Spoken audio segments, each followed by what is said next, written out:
El día de ayer Sony al fin nos mostró los componentes internos del PlayStation 5 y ya es posible hacer un análisis de su construcción e incluso de nuevas tecnologías que nos presentaron, como el metal líquido. Pero, ¿para qué sirve? En este video lo aclararemos y analizaremos la consola. Lo primero que pudimos ver es el increíble tamaño de la consola, que parece medir más o menos señor asiático y un cuarto, y la convierte en una de las consolas recientes más voluminosas. De inmediato Sony nos mostró que quedaron atrás los tiempos de simplemente voltear tu consola para acostarla, pues ahora será necesario utilizar una base que tendrás que desatornillar y reposicionar. Pero no te preocupes, Sony pensó en todo y no será fácil que pierdas ese tornillo, pues la base misma tiene un compartimento para guardarlo, mantenerlo seguro y que de todas formas lo pierdas más adelante en algún punto. Ah, y hasta tiene una tapita que algún día tampoco sabrás dónde quedó. Después de todo este procedimiento solo tendrás que ajustar la base y consola horizontal lista. Así ya puede caber en algún lugar de tu casa.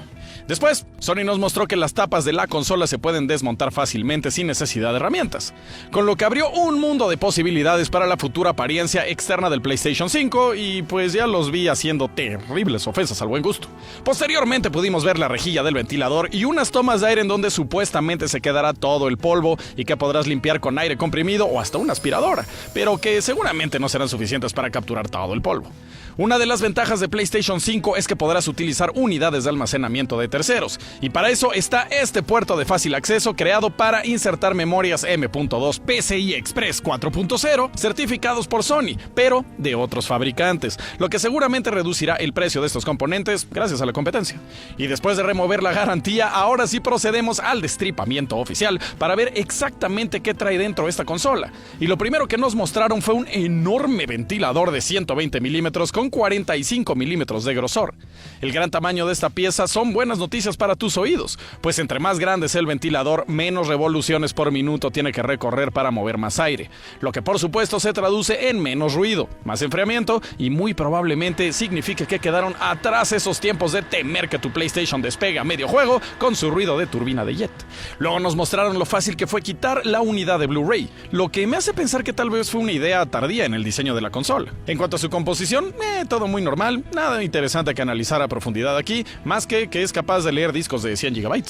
Después de desconectar las antenas Wi-Fi 6 y Bluetooth 5.1 que parecen magnéticas, así que aguas con tirar tu consola, ahora sí pudimos ver el alma del PlayStation 5, la tarjeta madre en donde se encuentran soldados todos los componentes que alegrarán tu vida los próximos años. Sin duda, lo más importante de este PCB es el SoC, o System on a Chip de AMD, que contiene un procesador AMD Zen 2 de 8 núcleos y 16 threads, con una frecuencia máxima de 3.5 GHz, al que lo acompaña un GPU también de AMD, con 36 unidades de cómputo a 2.23 GHz, basado en RDNA2. Nada de que 1.5 como les encanta andar diciendo por ahí. Después nos mostraron los 16 GB de RAM GDDR6 de la consola, y luego, ahora sí, pudimos ver personalmente y de cerca el SSD mágico de PlayStation 5, la unidad de almacenamiento que hará realidad todos los sueños de los desarrolladores. Sabemos que esta unidad tiene una tasa de transferencia de 5.5 GB brutos por segundo, pero ¿qué significa esto? Tan solo imagina que un DVD mide 4.7 GB y el disco de un juego viejo de Xbox 360 6.7 GB. Así que esto sería casi como pasar uno de estos dos medios cada segundo. Y solo hablamos de datos brutos, pues comprimidos mediante las tecnologías de compresión Kraken y UDL, la tasa crece a impresionantes 17.5 GB teóricos. Un verdadero monstruo. He aquí la emoción de los desarrolladores con este componente y sus algoritmos de compresión, que de acuerdo con líderes de la industria, podría cambiar completamente la forma de hacer juegos. Pero regresemos al hardware, en el que Sony nos mostró el gigantesco disipador de calor que ocupa una enorme parte del interior de la consola y que en gran parte es responsable de su tamaño. En serio, vean las dimensiones de ese disipador, es gigantesco. Pero si ayuda a que el PlayStation 5 se mantenga frío y silencioso, lo pago. Y ahora pasamos a una de las grandes dudas del video. El metal líquido de PlayStation 5. ¿Qué es y para qué sirve? Como pudimos ver, más o menos un 40% de los componentes de PlayStation 5 están dedicados al enfriamiento de la consola, pues el SoC principal genera enormes cantidades de calor que hay que alejar del procesador de la manera más eficiente. Y aquí es donde se vuelve relevante el inmenso disipador de calor que entra en contacto con el chip para ayudar a enfriarlo. Ahora, sabemos que el metal es un muy buen conductor de calor, pero desafortunadamente su superficie no es totalmente plana, y esto hace que la energía no se transfiera de la manera más óptima, debido a sus pequeñas imperfecciones. Y aquí es donde entran las pastas térmicas que seguramente conoces si has armado una PC. Estas pastas están diseñadas para rellenar esas imperfecciones del metal para conducir mejor el calor. Pero como hemos visto a lo largo de los años, con el pasar del tiempo, estas pastas se secan y dejan de funcionar adecuadamente, lo que resulta en una mala transferencia de calor y obliga a los ventiladores a trabajar a marchas forzadas, como el de tu PlayStation 4. Ahora, el metal líquido, al ser metal, no se endurece ni se seca de la misma forma, y es una mucho mejor opción para transferir calor, pero tiene un pequeño problema. No es bueno solo en la transferencia de calor, sino de electricidad también.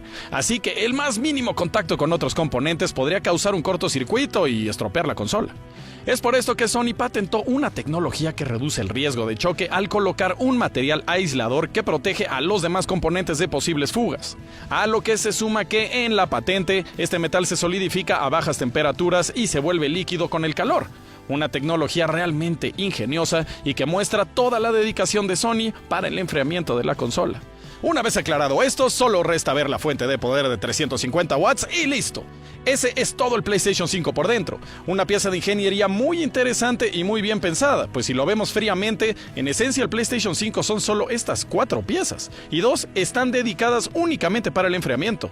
Lo que significa que con el pasar del tiempo y cuando logren incrementar la eficiencia energética del SoC principal, podremos ver una muy considerable reducción en el tamaño de la consola, pues realmente todos los componentes vitales del PlayStation 5 se centran en el relativamente pequeño y delgado PCB de la placa madre. Un logro, a mi parecer, muy sorprendente y elegante. Es una pena que el diseño exterior... bueno... sí, y lo dejé para el final porque es lo menos interesante, pero los puertos de la consola son los típicos. En la parte frontal tenemos un puerto USB tipo C y uno tipo A. Mientras que en la parte posterior tendremos acceso a 2 tipo A, un puerto de LAN para internet alámbrico, un importante HDMI 2.1 que nos permite alcanzar resoluciones superiores a 4K 60 Hz y hasta 8K 120 Hz y 10K 120 Hz. Digo, estas últimas resoluciones están muy lejos de lo que necesitamos ahorita, pero no está de más que la especificación HDMI 2.1 las tenga en cuenta. Y aunque ahora nos parezca necesario, no sabemos lo que depara el futuro y tal vez estemos viendo contenido en 8K, aunque videojuegos rendereados en 8K, muy probablemente.